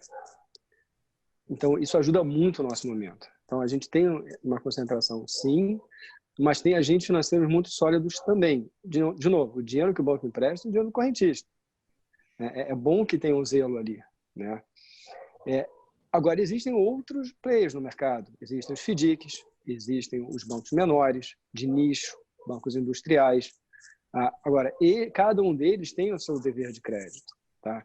O que vem se discutindo, que eu acho que é interessante, são flexibilizações tributárias para debênture, são, eventualmente, essas estruturas onde o Tesouro, né, via BNDES ou algum outro agente, compartilharia do risco de carteira de crédito, onde uma entidade financeira usual fala, esse crédito é muito arriscado para mim, mas é importante que esse player de mercado continue vivo, que ele tenha acesso à linha de crédito. Então, há uma discussão hoje sobre o compartilhamento desse risco. De novo, tem que acontecer rápido. Isso ficar pronto daqui a 6 meses vai ser uma ferramenta ótima para a próxima crise, mas talvez não para essa. Isso tem que vir na velocidade. Para o empresário, tem outros mecanismos. Tem CRI, tem CRA, você tem as próprias debêntures, você tem venda de alguns ativos. Difícil? Mas é possível. Depósito judicial, que muita empresa esquece. Resolução de litígio, financiamento de litígio. Tem casas hoje sérias, especializadas em fazer isso. Então, o desafio é você não olhar só para o usual. Eu vou ligar para o meu gerente, eu vou ligar para o meu superintendente. Você tem iniciativas internas do seu livro de caixa. Agora, para essa retomada, quanto melhor você fizer o seu trabalho dentro de casa, mais fácil você vai passar numa peneira que vai ser uma peneira mais fina, né? A gente já vê hoje uma maior seletividade no crédito. E eu imagino que isso vai permanecer por um tempo ainda. Bacana. Pergunta aqui para o Dr. Thomas, do Márcio. Como ele vê a reação e comportamento do judiciário com relação às ações que virão a seguir a esta pandemia? Devido à crise, o judiciário estará mais sensível à proteção do devedor? Olha, juridicamente, claramente isso é um evento de força maior, essa crise é um motivo de força maior, o que permite ou a extinção ou o adiamento do cumprimento de determinadas obrigações. Também com relação aos contratos, existe a doutrina da imprevisão que permite uma revisão de contratos quando circunstâncias não previstas no momento da celebração e que não pode ser atribuída a nenhuma das partes, inviabilizam ou criam uma onerosidade excessiva no cumprimento dessa obrigação. Então, já o Código Civil tem instrumentos, digamos, de reequilíbrio da situação de pessoas afetadas pela crise. A grande preocupação que se vê, e eu acho que é uma preocupação que é dividida também pelo Judiciário, como já tive algumas medidas tomadas pelo Tribunal de Justiça de São Paulo, é que, com a eclosão de uma crise desse tamanho, se não houver uma grande renegociação, uma boa vontade das partes, que a gente possa chegar a um apagão do Judiciário, assim como teme-se um apagão da saúde, né, em que o número é tão grande que deixa-se de atender. Nós já temos alguns casos de apagão do judiciário, nós sabemos como isso funciona. Há tribunais que levam 10 anos para concluir um processo, em média, o que significa que alguns levam 20 anos. Então, digamos, nós sabemos como é terrível esse apagão do judiciário, porque com a informatização do judiciário e tudo mais, nós temos tido mais celeridade nos casos judiciais e há muitas decisões que têm saído com uma rapidez maior. A legislação brasileira, que antigamente era muito pró-devedor, hoje ela deu uma guinada. Não sei por influência de quem, mas imagino que dos credores, hoje ela favorece bastante e muitos credores. Então, na medida que não haja ativismo judiciário, a tendência é que os credores sejam beneficiados pela legislação da forma como ela é atualmente. Mas a existência desses mecanismos de reequilíbrio contratual e de reajuste, eu acho que ecoarão no judiciário, né? Porque o que caracteriza o verdadeiro juiz é esse senso de justiça que ele tem, que prevalece na forma como ele interpreta a lei. E a lei realmente permite esse ajuste. Então, digamos, supondo-se que esse projeto emergencial do deputado Hugo Leal seja aprovado, isso vai permitir um certo respiro e mais renegociações. Se não houver isso, corre-se o risco realmente de um apagão do judiciário, onde o grande problema não é o fato do o judiciário ser mais, olha só aqui, do judiciário ser mais pró-devedor ou mais credor, é que ele não vai dar conta. E aí o que se tem é uma negação da justiça, quer dizer, entra-se na justiça e simplesmente as coisas não acontecem. Então é muito preocupante essa situação. Eu espero que os mecanismos de negociação coletiva e de renegociação a nível individual funcionem de uma forma fluida, porque isso é uma condição para que a crise não tenha tantos efeitos negativos em todos. Uma preocupação que eu tenho nisso, e eu vejo, é uma preocupação e eu não tenho resposta para ela, não, né?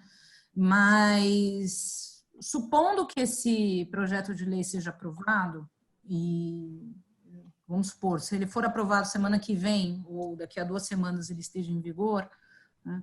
Existe um prazo, e eu acho que é um prazo curto mesmo, que tem que ser curto, para as partes chegarem num acordo, né? Eu ainda vejo com bastante insegurança a questão dos termos desse acordo, né? Porque será que a gente está num prazo suficiente para a gente saber o que seria razoável em termos de acordo? Porque o que a gente está vendo hoje, sem uma judicialização ou sem fazer essa negociação preventiva via judiciário, né, que é uma jurisdição voluntária, mas o que a gente vê hoje os bancos hoje estão dando 3 meses, dependendo do caso, de carência, para que depois se negocie um acordo definitivo, né? O prazo que é dado no PL, pressupondo que ele entre em vigor agora, quer dizer, também é um prazo curto. De novo, eu acho que tem que ser. A questão será que isso também não vai empurrar um monte de devedor para a RJ? Ou seja, a crise ainda não está madura o suficiente para você enxergar um cenário de solução mais... Não, isso é só para fazer uma parte, isso é verdade. A gente está aqui falando dos mecanismos, né, para lidar com a empresa pré-insolvente. Ela está passando pela crise agora, pelo momento agudo da pandemia. Mas esse momento agudo, apesar da gravidade, ele também seja que você tenha suspensão de obrigações por força maior, período de previsão, para as pessoas navegarem esse período. O que vem depois, né, o que a gente está vendo à frente? Cara, houve uma destruição de riqueza, acho que sempre eu pelo menos nunca vi, eu tenho lá meus 40 e tantos anos, nunca vi nada igual nas outras crises, seja pelo market cap de Bovespa, seja pela quantidade de empresas que não vai conseguir passar por esse período, seja pela perda de empregos, né? Está se falando aí de números muito grandes de perda de emprego, né? Dados projetados pelo próprio governo e etc., monitorados por Firjan e tudo. Então, como eu falei antes, todo mundo vai sair, companhias e indivíduos em geral, mais endividados e mais pobres. Então, o ajuste que vai ter que ser feito na companhia é mirando para isso. Quer dizer, não foi um momento que passou e atingiu só o setor de petróleo e gás, atingiu só uma outra coisa. É uma perda de riqueza que a gente está vendo hoje. Eu nunca vi, quer dizer, acho que é inédita, né? Nesse impacto, pelo menos aí no passado recente, né? A taxa de desemprego, qual é a velocidade que isso volta de recuperação, tem muita incerteza à frente e um impacto muito negativo à frente. Então, porque eu digo, a empresa vai ter que mostrar que ela consegue funcionar, ela vai ter que entender que ela consegue funcionar, ter a permanência, a continuidade dela, num cenário hoje agudo, mas num cenário que à frente também vai ser adverso, né? O agudo da crise vai passar, a gente vai voltar a retomar uma vida empresarial, de consultores, de fábricas, etc., mas uma nova realidade. Eu acho que a gente não volta para o que a gente tinha antes, pelo menos não por um tempo. E o que vem pela frente, se a gente olha aí as previsões da Europa, próprios Estados Unidos e daqui, sendo que no Brasil o governo ainda vai estar fazendo um esforço fiscal gigantesco, as companhias também estão fazendo enorme, né?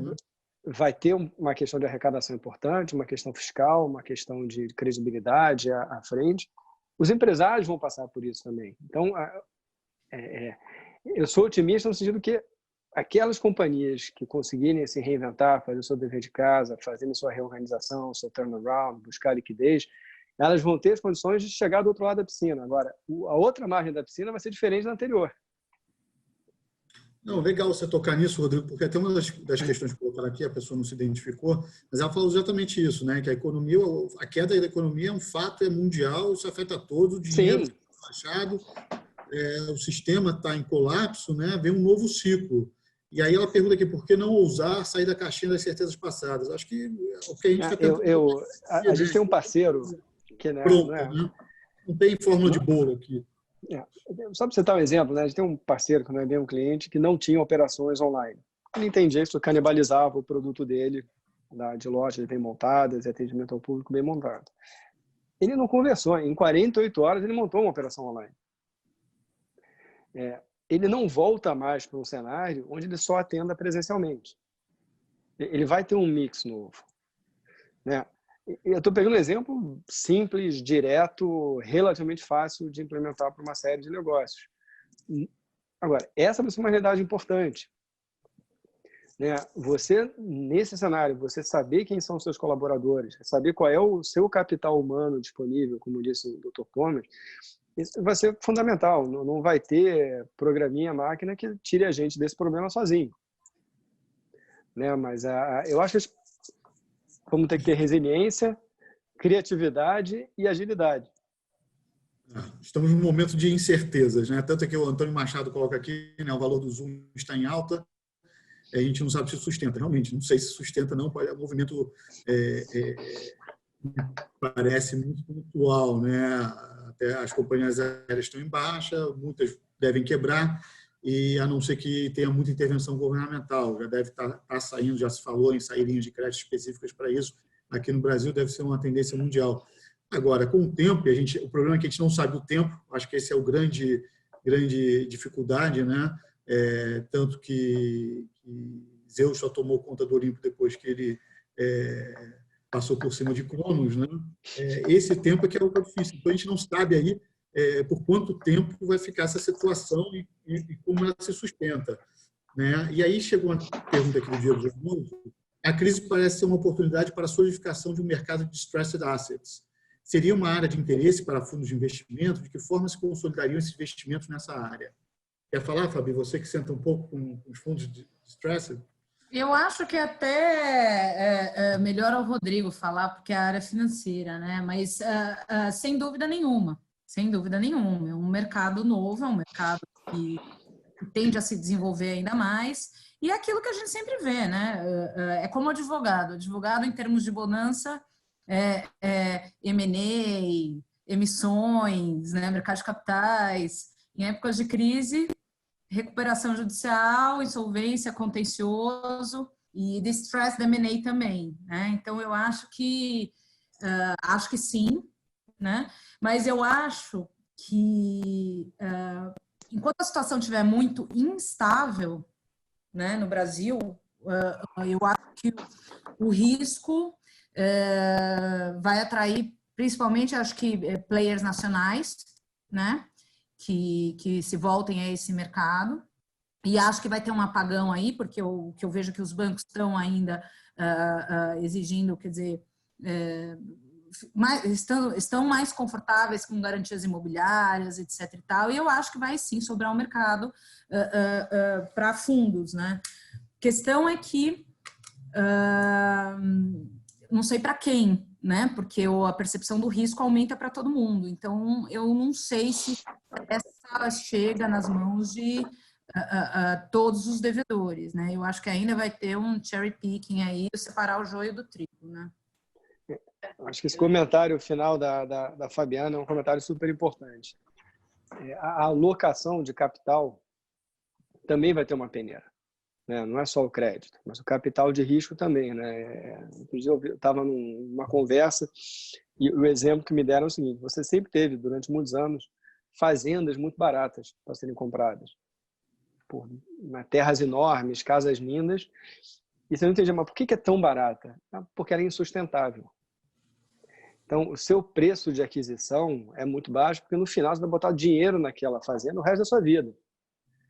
E a pergunta para as empresas agora, hoje, e a pergunta que os gestores de fundos estão fazendo é essa: sim, tem ativos baratos? Tem.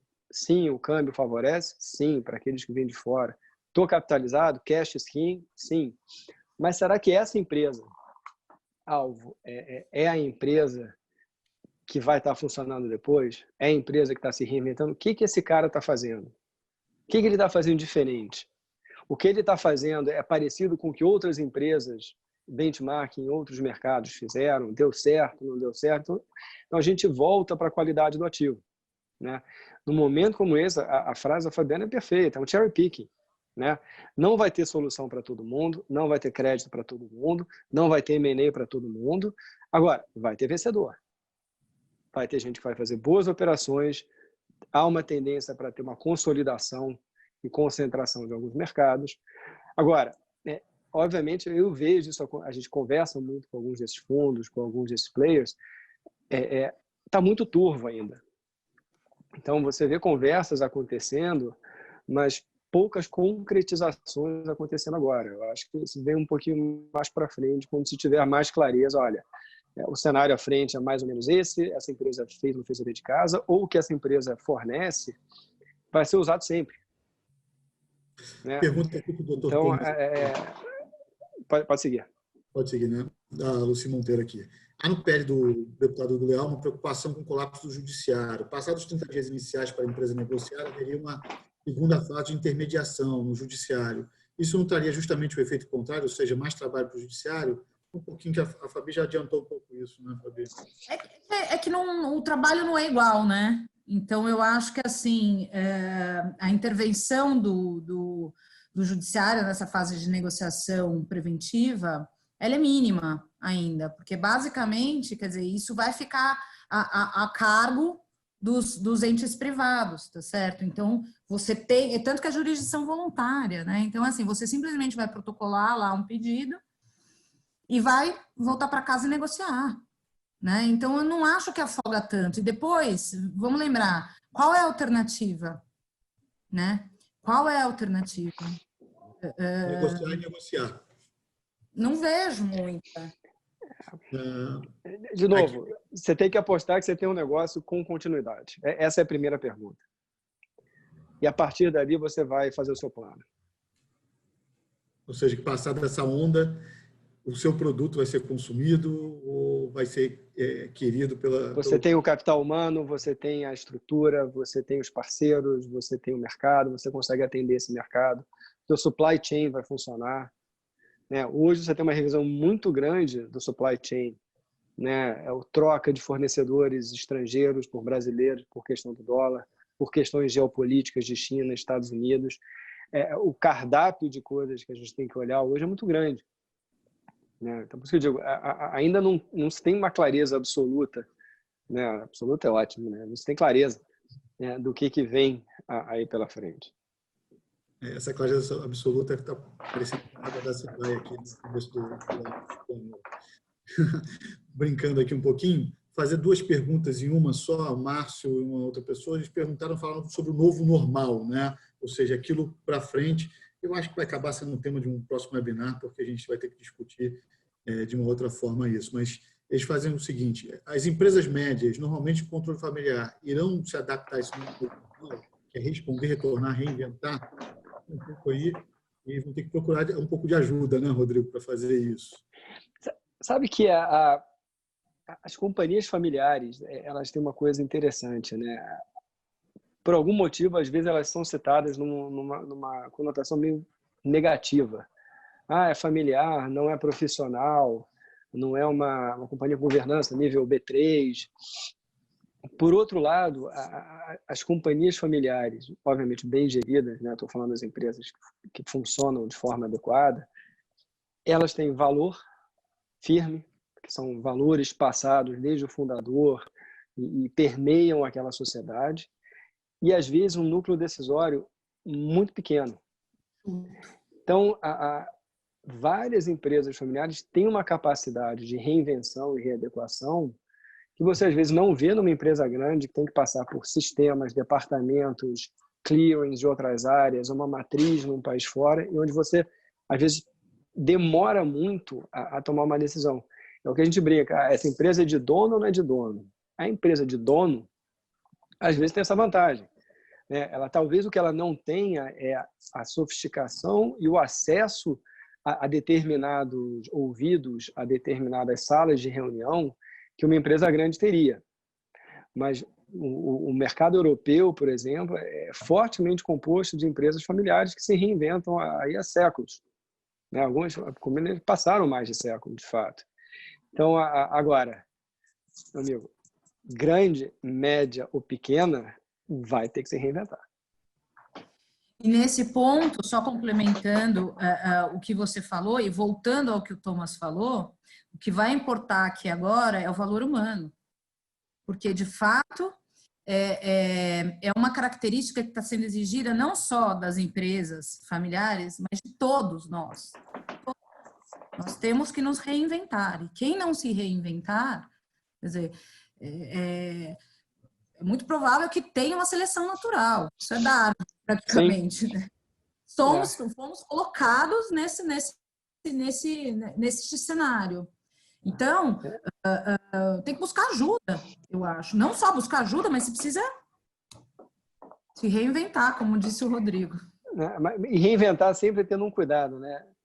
A nova invenção ou o novo cenário tem que te trazer liquidez, tem que te trazer geração de caixa positiva, né? É uma boa ideia que vai te consumir mais capital e sem perspectiva de retorno rápido, nesse momento, é complicada.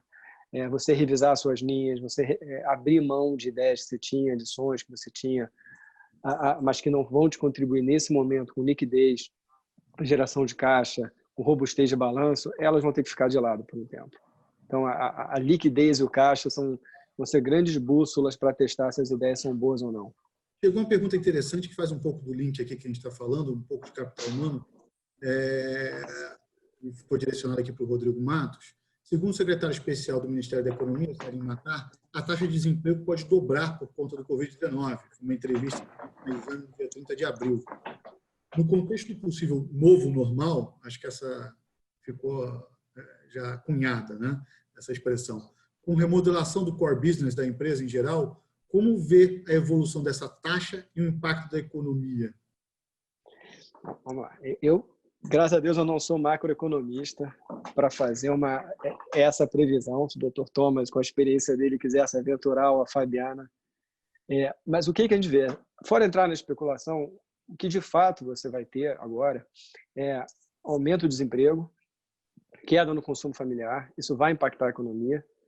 Agora, a minha grande dúvida é qual é a curva de volta, né? Aí você tem as mil teorias. É um V, é um U, é um J invertido, ou seja, a gente volta para um patamar menor.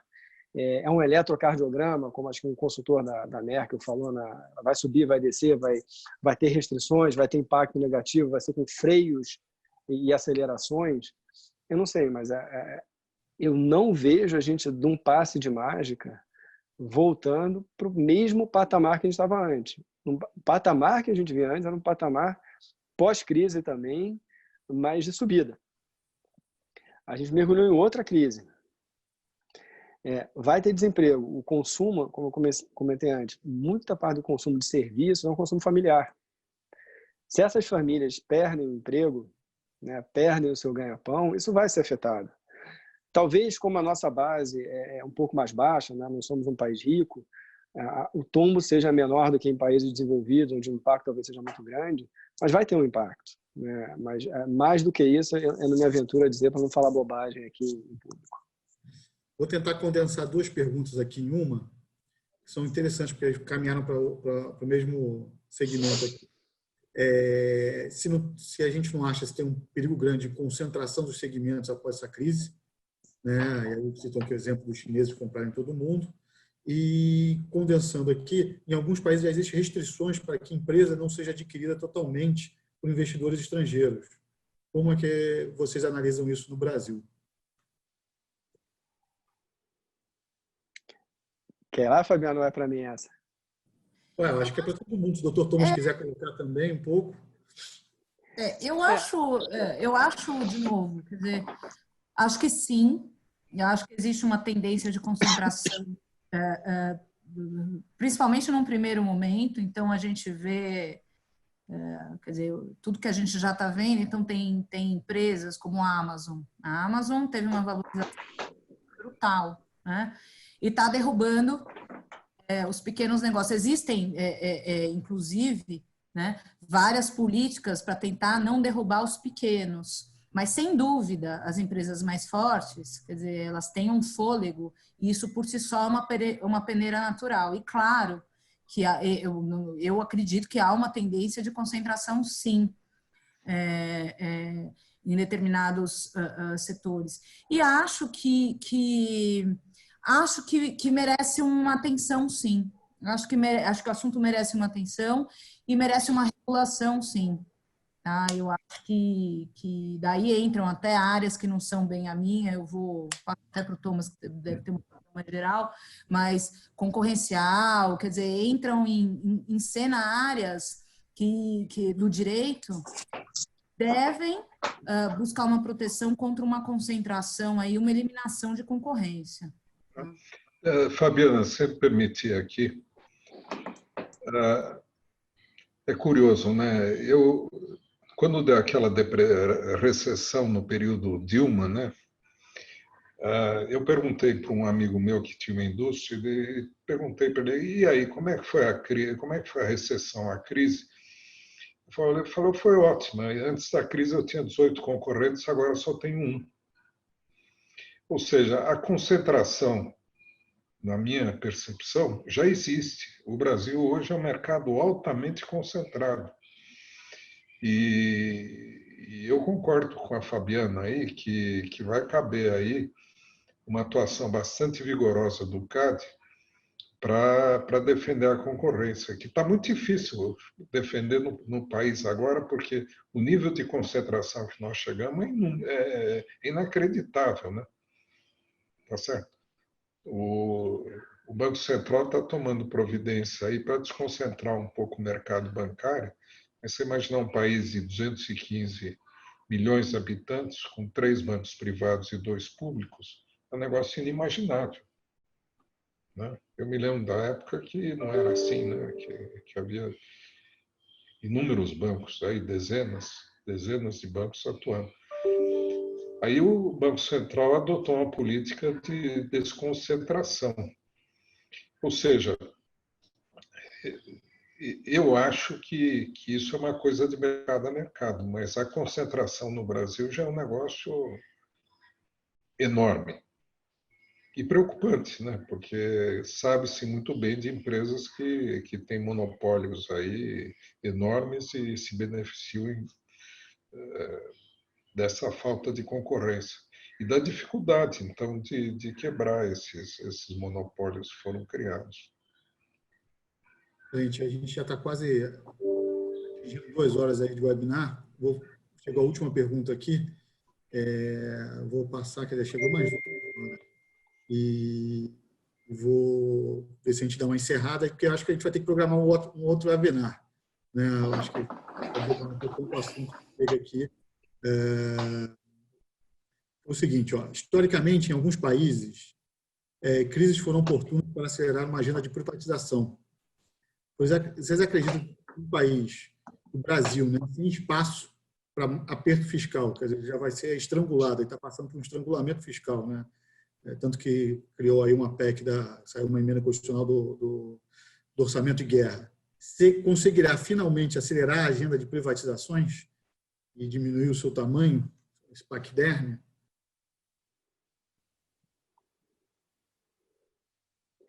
Olha, vou pegar aqui a palavra. A agenda de privatizações já existe, né? Obviamente, você fazer hoje, né, um edital e promovê-lo due diligence, etc., no meio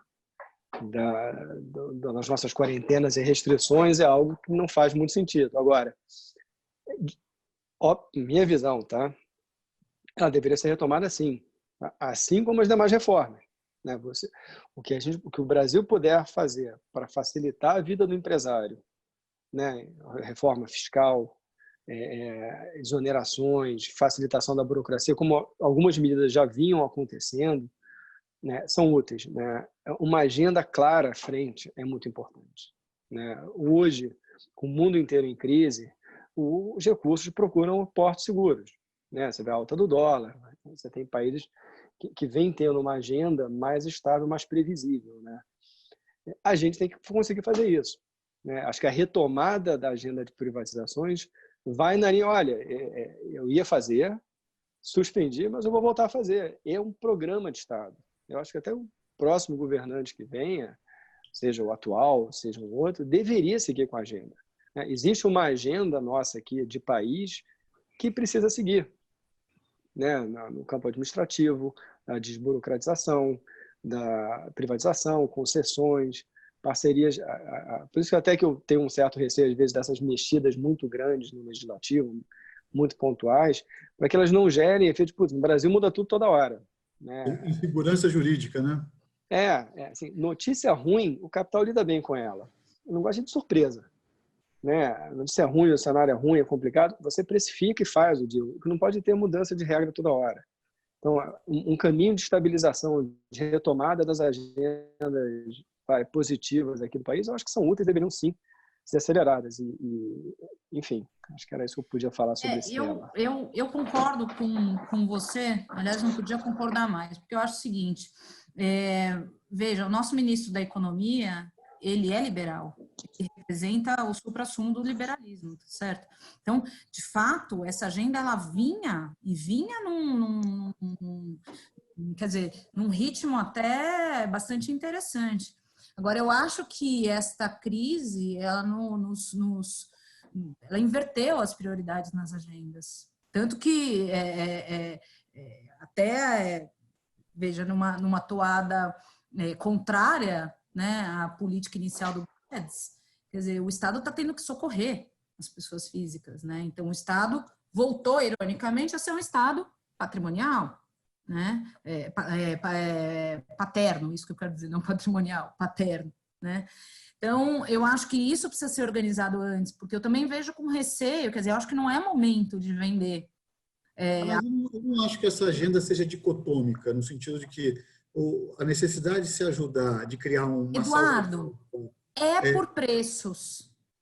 Não chega a ser tão dicotômica assim, mas assim, tem uma pressão por preços, por valores, tá certo?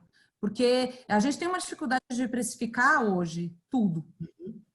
Então, eu vejo, sim, com uma certa dificuldade. Não vejo, acho que vamos seguir nessa toada, mas eu sou mais como o Rodrigo. Eu acho que isso aí tem que vir para frente.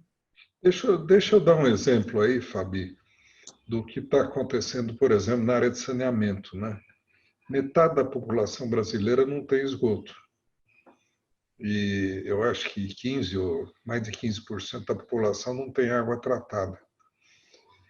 Há uma lei reformulando o esquema de saneamento e permitindo também investimento privado nessa área, que está brecada no Congresso há 2 anos, no Senado agora. A Câmara já aprovou, está parada no Senado. Então,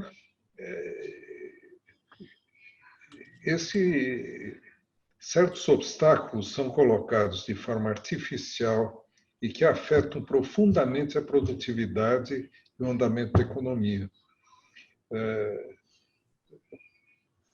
nós precisamos encontrar algo que nós perdemos há muito tempo, que é o simples. Realmente, a gente tem que simplificar a nossa vida e voltar a uma agenda de realmente colocar as coisas no lugar, né? Porque nós fazemos uma distorção, depois fazemos mais 5 distorções para corrigir aquela primeira distorção, depois vem mais 15 para corrigir, e se cria o que é chamado Sistema Tributário Nacional. Quando bastaria fazer um sistema tributário que funcione, e há boas propostas. A PEC 45 é uma proposta excelente que está no Congresso. Há 15 projetos de lei estruturantes no Congresso que realmente são muito bons, que mexem com concessões, com saneamento, com vários, com mineração. Ou seja, que bastaria aprová-las, tá certo? Agora, a agenda de privatização, hoje, não é só vender ativos estatais que talvez não encontrem preço. Embora, de acordo com as lições que nós aprendemos com o Rodrigo, o nível de preço vai ser mais baixo. Mas há outras questões envolvidas e há sobretudo, um emperramento que existe aqui na nossa legislação que dificulta muito a vida, né? Então, isso seria algo... E não é preciso inventar, ou seja, esses projetos que estão sendo discutidos atualmente no Congresso são extremamente interessantes em diversas áreas, que podem promover um desenvolvimento e até um crescimento da iniciativa privada e uma reinvenção de empresas em diversos setores. Desculpa o otimismo aí, viu? Não, excelente. Vem aqui, as últimas colocações foi exatamente isso aqui. Ó. Item saneamento 100% privatizado e atende 99% da população. É um pouquinho que é a linha do Dr. Thomas. E falando aqui, ó, PL do marco do petróleo, esse modelo de partilha, alterar essas concessões, são esses projetos de lei estruturantes, esses 15 que o Dr. Thomas falou. A gente já está caminhando para quase 2 horas de webinar. Eu vou agradecer a todo mundo aqui pela participação, pelas perguntas. Fabiana, Rodrigo, Dr. Thomas, muito obrigado por ajudarem a gente aqui a dar uma pequena luz, uma pequena contribuição no momento tão difícil que a gente tem passado, né? E tão triste, eu acho que da história mundial, como vocês bem colocaram, nossa geração ou gerações passadas talvez não tenham passado por uma situação tão difícil, né? E essas reflexões vêm um pouco para ajudar. Eu acho que até pela quantidade aqui de colocações que foram feitas, talvez a gente pense em novos webinars em parceria com a Álvares Marçal, a quem a gente agradece muito aí. Tá? Eu que aproveito aqui, Eduardo, Thomas, Fabiana, a equipe do Felsberg, para agradecer o convite. É sempre bacana participar dos debates com vocês. Espero participar de debates mais leves no futuro. Né? Mas enquanto isso, vamos aqui cada um de nós fazendo a nossa parte. Aí desejo saúde a todos vocês e novamente obrigado, contem sempre com a gente aqui. Obrigada a todos. Rodrigo, foi Thomas, Eduardo, foi ótimo. Obrigada a todos pela discussão maravilhosa aqui, como sempre. Muito obrigado a todos aí. Obrigado, uma boa noite e saúde a todos. Tchau, tchau.